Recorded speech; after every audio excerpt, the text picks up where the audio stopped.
I am the way, the truth, and the life, says the Lord. Philip, whoever has seen me has seen the Father.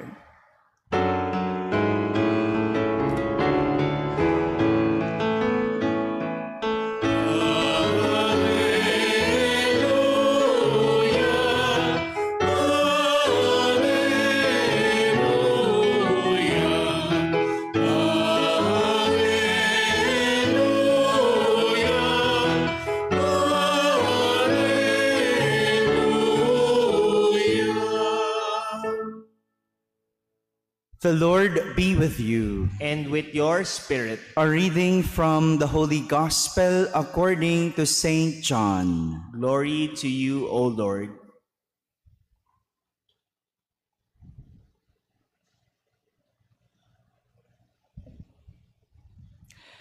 Jesus said to Thomas, I am the way and the truth and the life.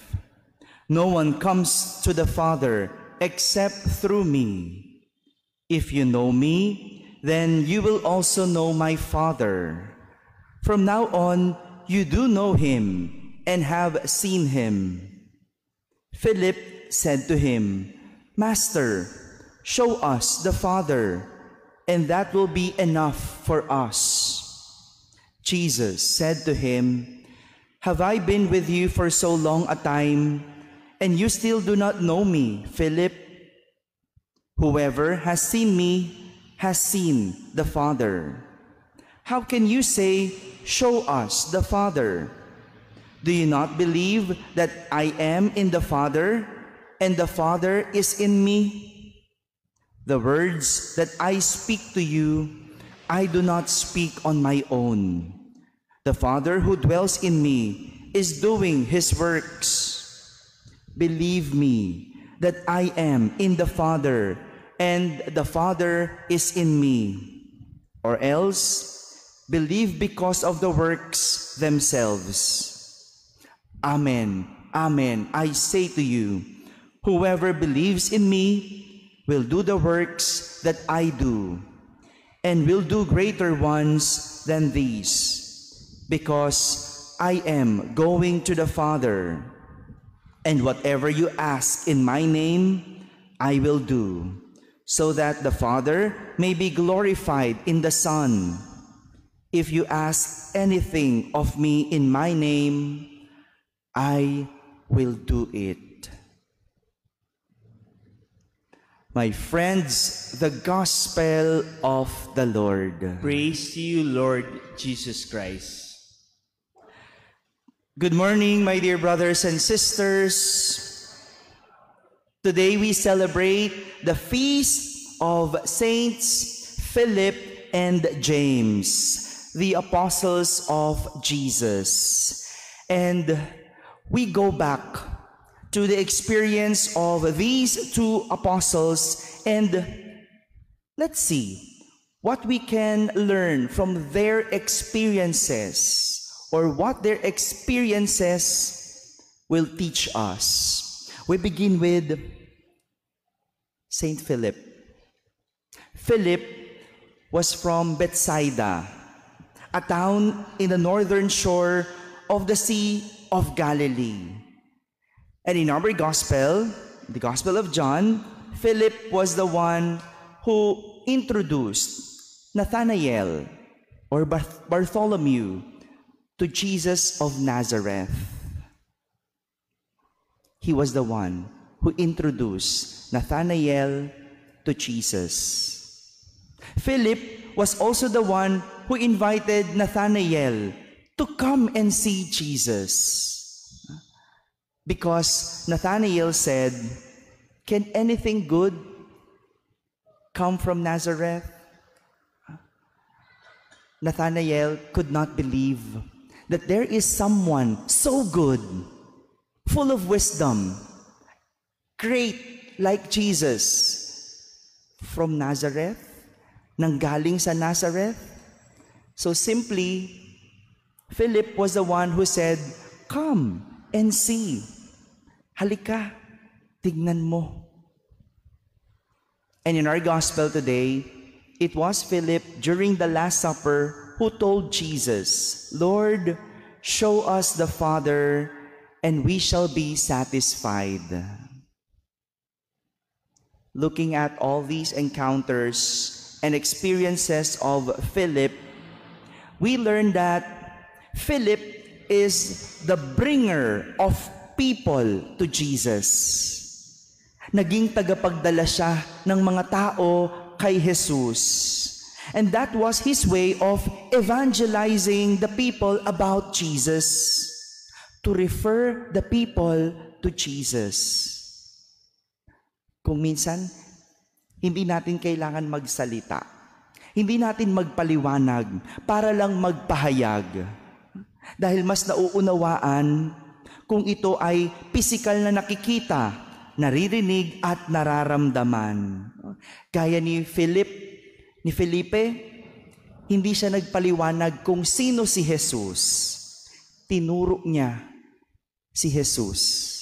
Dinala niya ang mga tao kay Jesus para sila mismo ang makakita, sila mismo ang makarinig, sila mismo ang makaranas at makaramdam kay Jesus. Minsan, dahilan natin, Father, wala naman akong alam sa Diyos. Wala akong alam sa ating pananampalataya. Anong sasabihin ko? You don't need to say anything if you don't know anything. But you could point Jesus to people. You could refer Jesus to people. Wala kang dahilan. Kung wala kang kayang sabihin, sabihin mo lang, punta ka doon sa ermita. Magsimba ka. Di ba? Minsan ganun lang naman eh. All you just need is to refer. Mag-refer ka lang. Don't say anything. Allow them to experience. And you don't know how their lives will change. Now let's go to James. Saint James, on the other hand, is the son of Alphaeus, not the son of Zebedee. Noong panahon na yon, halos pare-parehas ang mga pangalan. Kaya mas makikilala sila kung sino ang iyong magulang. Di ba? Ganon din naman sa atin. Pag may nakita kang batang magaling, sinong magulang nito? Kung may nakilala kang batang pasaway, sinong magulang nito? Di ba? We refer to the parents. Kasi dapat ganon eh. Kung sino yung magulang, yun yung nagiging anak. And that is what also Jesus said in our gospel. If you know me, you also know the Father.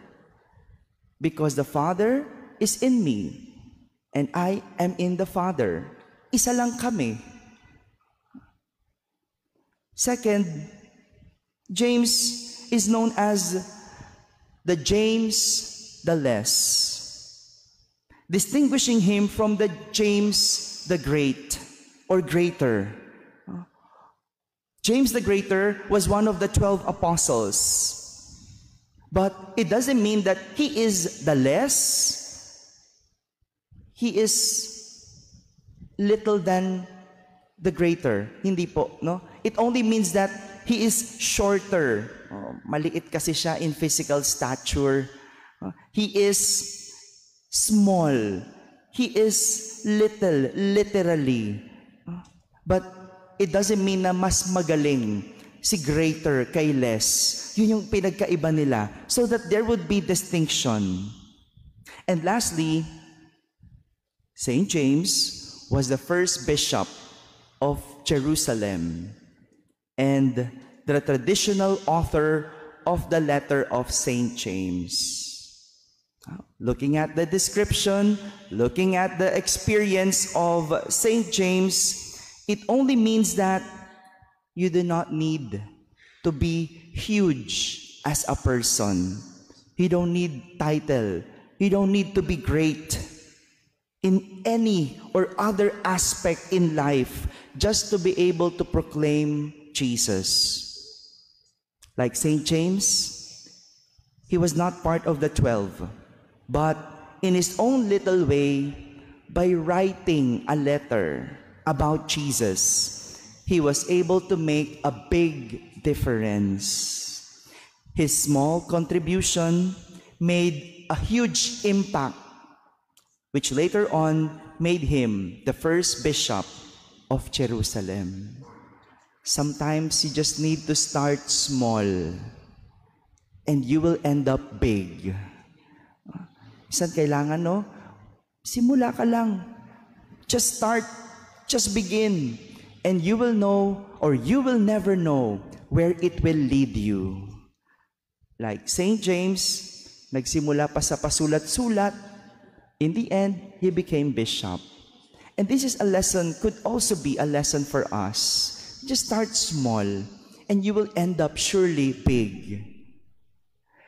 Dear brothers and sisters, Saints Philip and James were able to serve Jesus in their own way, in their simple way, in their little way.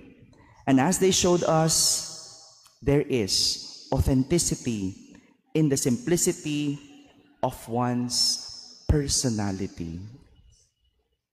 Amen.